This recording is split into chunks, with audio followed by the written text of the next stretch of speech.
గత ఎన్నికల్లో నవరత్నాల పథకాల హామీలతో అధికారంలోకి వచ్చిన వైసీపీ ఇప్పుడు ఎలాంటి మేనిఫెస్టోతో ప్రజల్లోకి వస్తుంది?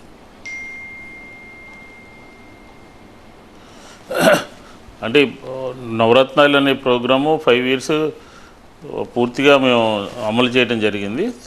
రాబోయే రోజుల్లో కూడా అంటే చదువుకునేటటువంటి వాళ్ళు వైద్యం గురించి, లేకపోతే అందులో పొందుపరిచినటువంటి గృహ నిర్మాణం గురించి, ఇక రకరకాలైనటువంటి అంశాలన్నీ కూడా నవరత్నాల్లో ఉన్నాయి.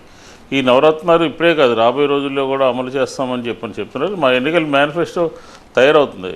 ముఖ్యమంత్రి గారి పర్యటన పూర్తయిపోయిన తర్వాత, అంటే 24-25 తారీఖుల్లో పూర్తయిపోయిన తర్వాత సమగ్రంగా వచ్చినటువంటి ఫీడ్బ్యాక్ని, పర్యటనలో వచ్చినటువంటి అంశాలని ఇవన్నీ క్రోడీకరించుకుని మేనిఫెస్టో తయారు చేయడం జరుగుతుంది.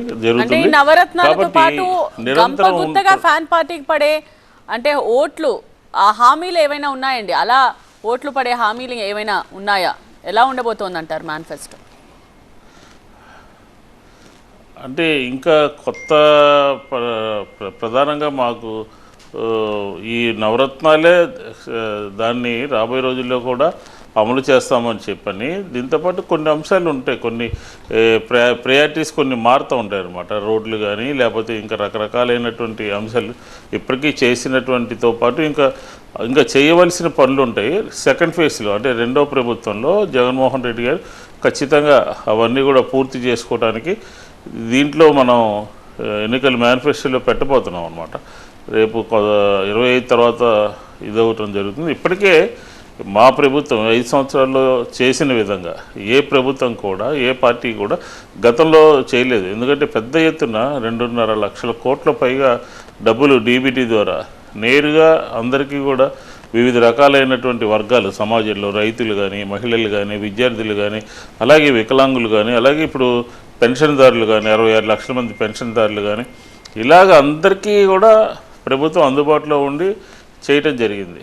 కాబట్టి ఇంక రాబోయే రోజుల్లో ఇంకా మనం చేయాల్సినటువంటి ఏ కార్యక్రమాలు ఉన్నాయి అనేది రూపొందించుకుని ఎన్నికల మేనిఫెస్టో తయారు చేసి ప్రజల ముందు పెడతామో, పెట్టినటువంటి మేనిఫెస్టోని తూచా తప్పకుండా రాబోయే రోజుల్లో అమలు చేయడం జరిగింది. తెలుగుదేశం లాగా మేనిఫెస్టోలో పెట్టి అధికారంలోకి వచ్చిన తర్వాత దాన్ని పక్కకి పెట్టడము, లేకపోతే దాన్ని పట్టించుకోకపోవడంలా కాదు.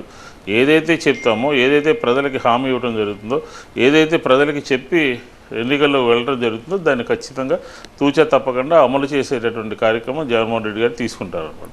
ఎందుకు అంటున్నామంటే ఇప్పటికే మేము ఈ 5 ఇయర్స్లో మేము చేయాల్సిన పనులన్నీ కూడా చేయడం జరిగింది.